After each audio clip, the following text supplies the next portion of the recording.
여러분 안녕하십니까. 12월 11일이 됐습니다. 입전식입니다. 대선을 불과 90일 남겨놓은 12월 생각도 하지 않은 시점에서 이 대장동이 다시 불타기 시작했습니다. 대장동 게이트와 관련해 뒷돈 2억을 챙긴 혐의로 구속영장이 청구됐던 유한기 포천도시공사 사장이 어제 아침 7시 40분경 자택에서 한 200m 떨어진 일산 주엽동 아파트 단지에서 추락사한 것으로 추정되는 이 시체로 발견된 것입니다.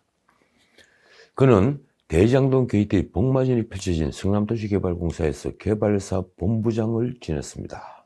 아마도 그는 이 대장동 게이트에 연관된 인물 중에서 도시개발을 그나마 알고 있는 몇 안 되는 사람일 것입니다. 그는 당시에 유동규에 이어 공사 내 실세라는 뜻으로 유투라고 불린 사람이죠. 이번에 청구된 구속영장은 바로 뇌물죄입니다. 그가 천화동인의 남욱과 정영학으로부터 한강유역환경청 로비 명목으로 돈 2억을 받은 혐의가 적혀 있습니다. 오는 14일 법원의 영장실질심사를 받을 예정이었습니다. 그런데 막상 그가 주목받은 것은 그가 2015년 2월 6일이죠. 이 당시 성남도시개발공사 사장 황무성에게 사표를 낼 것을 계속 강요하는 녹취록이 공개되면서입니다. 당연히 황무성을 쫓아내리는 것은 유한기가 아니죠. 그 위선일 태인이 그 입은 사실 시한폭탄이었습니다. 그렇지 않아도 녹취록에는 유동규 정진상과 더불어서 이재명 시장님의 뜻이라는 것을 암시하는 표현이 들어있습니다. 그랬으니 유한기의 죽음은 이제 대장동 게이트를 열게 할 열쇠 중에 하나가 사라진 사건이 될 수 있습니다. 사건을 덮을 수 있다는 겁니다. 과연 그럴까요? 저는 오히려 그 반대라고 생각합니다. 이제 대장동이라는 화약고에 꺼져가던 도화선에 다시 불이 붙게 됐습니다. 어제는 마침 대장동 게이트 윗분으로 지목되던 이재명이 메타버스를 타고 부인 김혜경과 함께 고향인 TK를 찾아 자신의 뿌리라는 경주이시 시족 발상지인 경주시 표암제 악강묘를 알묘하며 이 대통령 출마를 고하는 날이었습니다. 그는 전통 복장으로 알묘를 하다가 엉덩방아를 찧었습니다. 저는 그 사진을 보면서 솔직히 놀랐습니다. 자, 먼저 유한기 자살을 본 이재명의 반응부터 보겠습니다. 그는 민주당사 앞에서 입장을 묻는 기자들에게 아무런 대답을 하지 않았습니다. 그냥 들어갔습니다. 거리 1시간 만에 입장문 1개 나왔습니다. 그런데 딱 3줄입니다. 고인의 명복을 빈다. 이 고인의 극단적 선택에 비통한 심정이다. 입장문의 마지막 문장은 이것입니다. 실체적 진실을 밝히기 위해서라도 조속히 특검을 추진해야 할 것이다.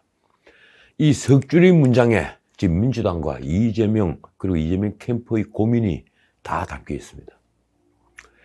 다 죽어가든 그리고 사라져가든 잊혀져가든 대장동 게이트가 다시 살아나니 정말 생각하기도 싫은 끔찍한 상황입니다. 그는 그 뒤에 메타버스 첫 일정으로 경주 표암제를 방문한 뒤에 기자들에게 수사를 통해 몸통은 그대로 놔두고 수천억 원의 돈이 어디로 갔는지 왜 제대로 조사를 안 하느냐며 검찰 수사를 걸고 들어갔습니다.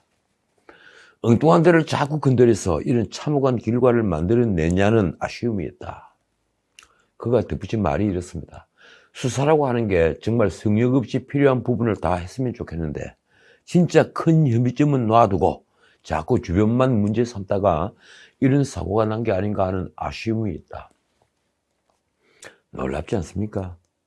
이재명은 지금 성역 없이 진짜 큰 혐의점을 수사해야 한다고 검찰을 채권하고 있는 것입니다. 말하자면 몸통을 수사하라는 다그침입니다. 그는 이 사건이 처음부터 끝까지 특검이든 국정조사든 다 가려봤으면 좋겠다는 게 제 생각이라며 이런 말도 했습니다.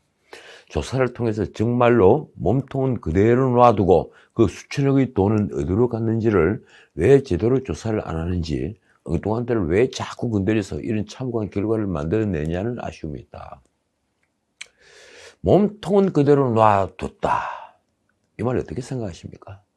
유한기는 물론 유동규도 김만배도 남욱 정영학도 엉뚱한 데라면 도대체 그 몸통은 누구입니까? 우리가 그분이라고 불렀던 그 몸통 말입니다. 왜 기자들은 이재명에게 그 몸통이 누구인지를 묻지 않았습니까? 그의 말대로 수천억의 돈이 간 곳 말입니다. 그가 비통한 심정이라면서 요구한 결론은 이렇습니다. 이 실체적 진실을 밝히기 위해서라도 조속히 특검을 추진해야 할 것이다. 그런데 왜 특검 법안은 내지 않는 겁니까? 이재명이 말하는 몸통은 누구를 말하는 걸까요? 대장동 게이트를 설계하고 민간꾼들이 조 단위 돈을 챙기게 한 사기극의 몸통 말입니다. 이 사기극은 민관 결합개발로 포장해서 토지를 헐값에 수행한 뒤에 최고가로 분양해 서민을 등친 악질 범죄입니다. 그쪽 표현을 빌리자면 당군 일의 최악의 악질 범죄입니다. 이 사기극은 법조 카르텔을 비롯한 정관들이 비호 세력으로 드러났습니다. 더욱이 그 진행 과정에서 이재명이 공직선거법으로 좌초할지 모르는 위기를 맞자 사기꾼들이 중간두목 김만배가 대법관의 방을 8차례나 들락날락거리면서 재판 거래를 한 의혹마저 불거졌습니다. 도대체 이 나라가 법과 질서가 있는 나라입니까? 그런 의문을 갖게 하는 건국의 최대 비리 사건이 터진 것입니다. 그런데 그 사건이 대선 전국과 맞물려 들면서 사건은 겉돌기 시작했습니다. 성남시에서 고문을 지낸 김오수 검찰총장은 이 사건을 앞장서서 지휘하지도 않았습니다. 사건을 수사 중인 검사들은 코로나 집단 확진까지 받으면서 수사는 비틀댔습니다. 게다가 야당은 솔직히 무능했습니다. 곽상도의 아들이 50억을 받은 게 드러나면서 오히려 국힘 게이트라는 이재명의 여권까지 받았습니다. 말로만 특검을 주장했지 이재명이 특검하자면서 치고 나오는데도 특검 구성을 두고 당력을 집중해 밀고 나가지도 않았습니다. 야당은 그 시간에 선대위 구성을 두고 밥그릇 싸움에 빠져 있었으니 대장동 게이트가 눈에 보였겠습니까? 그래서 이 사건을 지켜보는 국민은 솔직히 실망을 금치 못했습니다. 코로나와 대장동 이 두 개의 이슈만으로도 권력은 꼬리를 내릴 터인데 정말 도무지 알다가도 모를 일입니다. 어쨌든 유한기의 죽음이 꺼져가던 대장동의 불씨를 살려냈습니다. 저는 그렇게 생각합니다. 아마도 지금 가장 당혹해하는 곳은 이재명 캠프일 것입니다. 국민 반응에 신경이 곤두서 있겠죠. 뇌관은 많습니다. 먼저 가족들이 발견했다는 유한기의 유서입니다. 그 유서는 지금 가족이 가지고 있고 공개 여부는 가족이 결정할 것으로 보입니다. 만약 그 유서에 대장동 게이트의 몸통, 이른바 그분이 누구인지 적시되어 있거나 암시되어 있다면 대장동 게이트는 본격적으로 사막이 오르게 됩니다. 과연 유한기는 마지막으로 무슨 말을 했을까요? 한 사람이 극단적 선택을 했을 때는 그를 절망케 한 무엇인가가 있습니다. 그게 개인적 명예일 수도 있고 가족에 대한 배려일 수도 있습니다. 또 진실을 밝히기 위한 마지막 선택일 수도 있습니다. 이 모든 것이 복합적으로 작용하고 달리 선택할 길이 보이지 않을 때 그는 극단적 선택을 하게 됩니다. 저는 유한기가 명예자살을 했던 아니면 두려움 때문에 공포자살을 했던 아니면 구속 직전에 모든 것이 허물어졌다는 절망감으로 인한 자살을 했던 그가 마지막 남긴 글에는 대장동의 진실의 한 부분, 그 필린이 적혀있다고 확신합니다. 그가 퇴로가 없다고 생각한 그 대장동 게이트에는 지금 출구를 찾아 증거를 훼손하고 입을 봉하고 있는 권력의 그림자가 보이기 때문입니다. 과연 어떻게 될까요? 이재명은 다시 특검을 외쳤습니다. 실체적 진실을 파헤치기 위해 조속히 특검을 하자. 이재명이 말하는 실체적 진실이 제가 생각하는 실체적 진실과 얼마나 다른 것입니까? 진실이 둘이 아니라면 야당은 지금부터 총격전을 펴야 합니다. 소속 의원 모두 의원직을 걸고 대장동의 진실을 파헤쳐야만 합니다. 그렇지 않아도 재판 거래 하나만 하더라도 이 나라 국기를 흔든 광복의 최대 사건이라 해도 할 말이 없는 사건입니다. 도대체 무엇을 망설입니까? 그렇지 않으면 야당은 존재 이유가 사라집니다. 유한기가 투신했다. 이 소식이 알려지자 포천도시공사도 충격에 휩싸였습니다. 유한기는 전날 목요일 평소처럼 출근해서 자리를 지켰고 퇴근 전 비서실 직원에게 사직서를 맡기면서 내일 오전 실무부서에 전달하라고 지시했다고 합니다. 자살을 결심한 사람이 사직서를 냈다. 이 워낙 유한계의 태도가 평소 같아서 직원들은 유한계가 사임 의사를 밝힌 줄 몰랐다고 합니다. 그의 임기는 1월 7일까지입니다. 2018년 9월까지 7년간 근무했던 성남도시개발공사도 지금 뒤숭숭한 분위기라고 합니다. 유한계는 지난 11월 5일 퇴임한 윤정수 전 사장에게 임기가 끝나기 전에 한번 만나고 싶다고 했는데 끝내 찾아오지 않았다고 합니다. 그리고 가족들에게는 좀 달랐습니다. 검찰이 구속영장을 청구하자 부인에게 자존감이 무너졌다고 말했습니다. 참 의미심장한 말입니다. 언론 보도로는 그는 뇌물 관련 의혹을 받자 주변에 억울함을 내비쳤다고 합니다. 포천도시공사 직원이 말이 이렇습니다. 사장님은 대장동 관련해 내 명예가 훼손돼 억울하다는 취지의 말을 많이 했다. 그래서 저는 유한계 유서를 더욱 주목하는 것입니다. 그런데 유족 측은 경찰 조사에서 유서와 휴대전화를 제출하지 않겠다는 의사를 밝혔다고 합니다. 경찰이 말입니다. 통상 변사 사건은 유족이 유서를 공개하지 않으면 경찰에서 압수수색 영장을 신청해 확보하지는 않는다. 그러니까 타살 혐의가 발견되지 않으면 압수수색 영장을 신청하지 않는다는 말입니다. 유한계의 자살 소식에 그로부터 사퇴 압박을 받은 녹취록을 공개했던 황무성 이 성남도시개발공사 전 사장은 이렇게 말했습니다. 마음이 좋지 않다. 내가 무슨 할 말이 있겠는가 착잡하다. 달리 드릴 말씀이 없다. 저 역시 그분의 명복을 빌겠습니다. 자, 몇 가지 문제점만 짚겠습니다. 대선을 90일 앞두고 발표된 여론조사에서 선거 후보가 조사마다 다른 것으로 나타났습니다. 이미 어제 나온 뉴스니 다들 아실 것입니다. 한국사회여론연구소 KSOI가 9일 발표한 4당 후보 가상대결 조사 결과는 이렇습니다. 윤석열 38.3%, 이재명 32.7%. 윤석열이 오차범위 아니지만 5.6%포인트가 높았습니다. 그런데 같은 날 엠브레인 그리고 코리아 리서치, 한국 리서치 등 4개사가 함께 발표한 전국 지표조사 NBS는 다릅니다. 이재명 38%, 윤석열 36%. 그러니까 오히려 이재명이 윤석열보다 2%포인트가 높은 결과입니다. 두 조사는 모두 같은 방식으로 이루어졌습니다.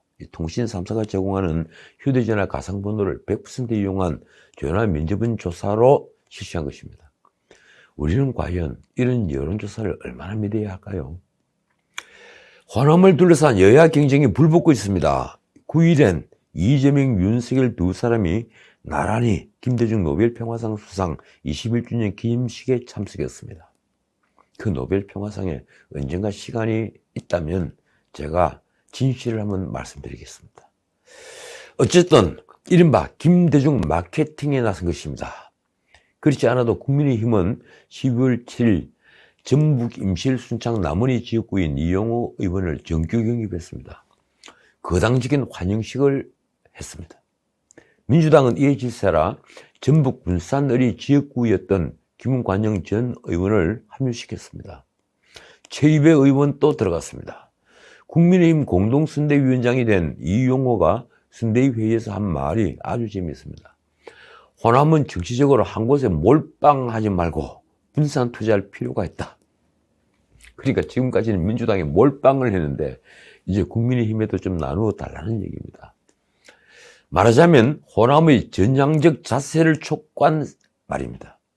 그는 정권교체 여론이 높은데 그런 결과로 이어진다면 호남은 고립되지 않을까 우려하는 분들도 많다며 이런 말을 곁들였습니다.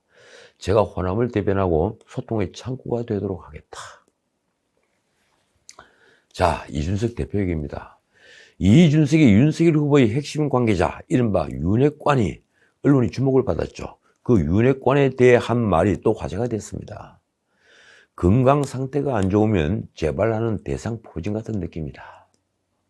뭔가 계속 재발하고 있다는 거죠. 그는 9일 첼레이 인터뷰에서 최근 윤핵관의 위력이 약화된 것인가 라는 질문에 이렇게 말한 겁니다. 윤핵관이 한 사람이라고 보지 않는다. 윤 후보가 어떤 정치적인 세력을 형성하기 전에 호가호위하는 사람들이 계속 등장한다고 본다. 한 말씀 드리겠습니다. 제발 그 입 좀 다물었으면 합니다. 왜 야당에 대한 시선을 당 대표가 이렇게 분산시키는지 저는 정말 도무지 이해할 수가 없습니다. 김현미 전 국토부 장관의 이 경기 인천 부동산 투기 의혹과 관련해서 경찰의 출석에 조사를 받은 사실이 드러났습니다.